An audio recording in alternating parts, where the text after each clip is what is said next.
guest today is Francis Cheung. Francis, how are you? I'm well, thanks. It's great to meet you. I understand you work for the Patterns and Practices team at Microsoft. That's correct. I've been there for about 8 years now. That's a long time. What's tell me a little about Patterns and Practice. What's your mission? Well, Patterns and Practices mainly provides guidance to developers and architects. So we do a lot of deliverables in terms of books. You might have seen a lot of books. You also might have heard of Enterprise Library. We produce that. That's a reusable library that we produce for developers. And I personally have been on the Prism team for the last few years. Okay. Yeah, no, I actually did a show on Prism. Oh. It was one of my early shows, maybe 3 or 4 years ago. Okay, probably on the Prism WPF? Yep, it was a WPF thing Right. at the time, and then I kind of lost track of it. I didn't really think about it for a while, and it reemerged that I heard about that there's actually a version 8, Windows 8 store version now. Right. And soon to be a Windows 8.1 version, right? That's correct. Tell me about that. Well, definitely Prism has evolved over the time. You talked about the WPF let's start. version. Let's start. What is Prism? Absolutely. What problem does it solve? Well, that's a great question. Well, when we started looking at Prism, we really were trying to answer what do enterprise developers need when they're developing their applications, right? And the applications at the time were in WPF. If you were trying to build a very really cool, up-to-date Windows app, or Windows app at the time, it would be probably written in WPF. The problems that they were trying to solve were like around composability, around modularity. How do you bring screens in? How do you have things collaborate, and still have a decoupled architecture? So those things were really important to those developers. And fast forward to now, we're really seeing that people trying to develop applications for the Windows Store apps have slightly different needs. Really? They still have the needs of composability, or not necessarily composability, but they still have the need to have maintainable applications. If you have an enterprise developer trying to build a business application on Windows Store, there's certain needs you have over a typical game developer. It's a little bit different. And if you want to build an application it's really simple, you may want to do it in code behind. You may have just a small dev team to do it. That's a different need than your typical enterprise developer. Okay. So we try to focus on what our enterprise developer customers need. So Prism is really targeted at the enterprise developers. Larger It really applications, is. more scalable applications. It absolutely is. And you'll see that the Prism for Windows Store apps has some overlap with the Prism for WPF. We still have ideas like event aggregation. We implement that pattern in both. As a matter of fact, we shipped a portable class library that works in both. As well, so it works in both Windows Store apps as well as on the full .NET framework. So that's in common. All right. What's also, new? Sorry, go ahead. What's new with? What's new? A great question. version? Well, if you're trying to build an application in Windows Store, chances are if you're an enterprise developer, you're probably interested in the MVVM pattern. And so there's a lot of That's a model view model pattern. That's correct. That's correct. And there's several libraries out there that help you with that. We decided to see what we would build if we were to build it ourselves. And we played around with what would an MVVM type developer need in a Windows Store app to be successful, right?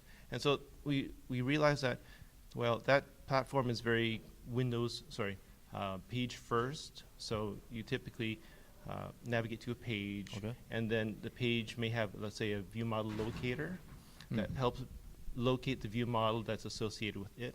So we build out a lot of MVVM support, like the view model locator and a base view model to help you with a lot of the stuff. And one thing that's really important in Windows Store apps is the ability to recover from termination. If you've got enough memory pressure, your app can be pulled out of memory, but it can be brought back. Okay. And so when it's brought back, we need to be able to rehydrate a lot of the things that you would have that was there before it was terminated. Exactly. And so how to maintain the state in a view model is a little different than the maintaining state in the view. So in a page, there's some infrastructure provided for you that allows you to pull that state out, but we have to figure out how to do that for the view model. I see. So you're handling that in the framework to do this Right. rehydration and bringing back the view model to the point that it was. Right. And then the view itself, is that using data binding then just to automatically figure out its state? Or Correct. is Yeah, that- that's typical for MVVM pattern to Okay. data bind to things in the view model. Right? Okay. So the view model would expose commands and properties that you would expose onto the view. Now, I personally don't want to call our library a framework. I guess you could call it that. There's various pieces that are to go together. Okay. Like the MVVM app base is really our bootstrapper. You know, that's tied into navigation and a few things. But I'd say for the most part, you can take different pieces of our library and use them however you want. For example, we okay. provide validation support. That's something that isn't really provided in the platform right now. But if you want to do forms over data, Okay. you'll definitely want to take a look at our guidance. So it's more of a toolkit than a framework, you're saying? I would say that. Yeah. Okay. Well, let's go through those features then. You mentioned the MVVM pattern support. Right. Got the that. composability model. We don't really have composability here. We didn't feel that the composability that was a a- feature of the old version and not a Right. feature of the new one? That's correct. Okay. Oh, Right. I'm sorry, But- what was the reason for that? Well, we didn't feel that people doing Windows Store apps were that concerned with composability. Oh, okay. Now, I could be wrong on that. I'm sure It- you'll hear about it if you're... Absolutely. We work with advisors Yeah. to try to make sure we're grounded in reality. Yeah. And if they were really interested in composability or modularity, Mhm. we probably would have known by now. Now, we Okay. proposed that question, but we didn't. It didn't feel like that was the main thing that people wanted to do on Windows Store apps. I guess Because so. Windows Store apps tend to be more simpler and focused. If you're on a Mhm. screen, your task on that screen is pretty straightforward, as I opposed see. to having a screen composed of 50 other pieces. I see. That's not as typical in Windows Interesting. Store apps. Okay. Yeah. I know also MEF didn't exist when the first version of Prism came out. Has that affected your your design decisions and your feature decisions at all? Not too much. Okay. Not too much. We tried to be agnostic Okay. to the dependency injection container, for Okay. example. So when we I was first thinking did, more of the composability features of MEF, that it kind of solves that problem. it solved some problems. Yeah, yeah. But we are handling that differently. Okay. So we're not taking dependency on MEF, and I don't think MEF is necessarily out of the box for Windows Store apps. Okay. But it definitely is an option. All right. Yeah. Yeah. All right, so what it does have is MVVM, and it has some validation. Validation What else? support. Right now, we're shipping some guidance around how to do large grids and lists. Hmm. You know, there's definitely some ways to do it more performant in Okay. 8.1, and we show how to do that. Okay. Not necessarily in the Prism library, but in our guidance. So Ah, I I'd see. say that the big thing that we're shipping is guidance, Hmm. that PNP ships in general. So we ship guidance on how to build business maintainable Windows Store applications, and a piece of that guidance is the reusable library we call Prism. Okay. So, for example, the guidance on how to build large lists and grid views in a performant manner, that would probably show up in our reference implementation, our sample app, I see. that you'll see how to do it. And I think we actually ship a quick start on how to do that too. Oh, okay. But there's nothing reusable that we would put in the reusable library that would really help with that.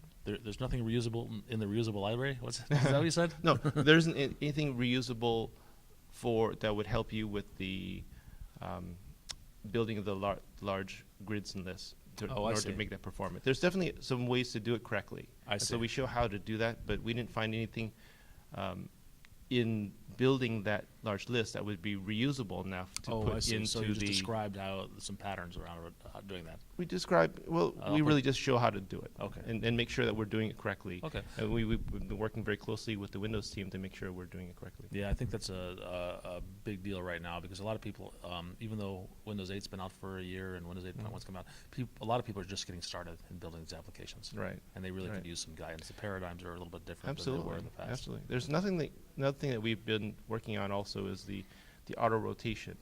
What does that mean? Now, when you're writing an application for a Windows Store app, it's very common that you run this on a tablet. And to take that tablet from landscape to portrait Mhm. is very common. You want to see what that looked like. And you need to make sure as a developer that the experience makes sense Right. for your customers. So if you were to rotate it, should it pan sideways or up and down? The guidance, the UX guidelines say you should pan up and down. Hmm. But in order to do it correctly, you have to code that. So Hmm. we're providing some support for that.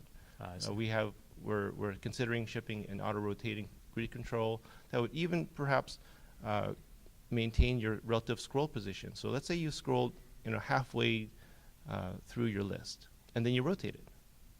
Does it make sense to start from the beginning, or should you be in the same relative position? Right. These are all things that I think, especially business developers, are going to need to know. Definitely even non-business app developers. They need to think about these things. Right. So they don't necessarily have to take our way of doing it, but it's important to expose these as things you need to cover when you build these applications.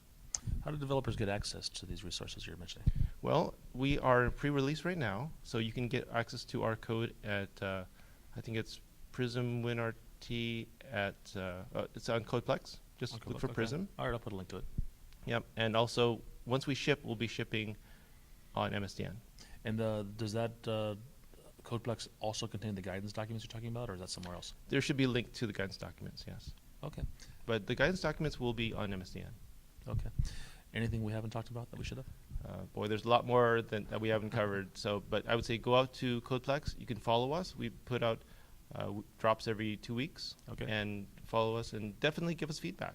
If there's something that you think that should be included in guidance for Windows Store applications, let us know. What's the best way to give you feedback? Through the Codeplex site. Okay. Do you have another online presence just for yourself? Oh, I have blogs. Where's that? I'll give you the link for that. Okay. I forget the URL. I think it's blogs.msdn.com/Francis Cheung. I believe. But, We'll check it out. yeah, check it out. Francis, thanks so much. Thank you. Appreciate it.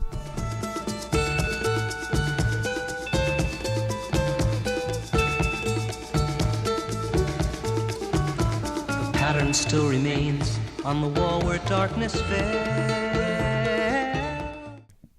Well, hopefully this will be useful to some of my friends that are like me, in love with technology. Have a good day.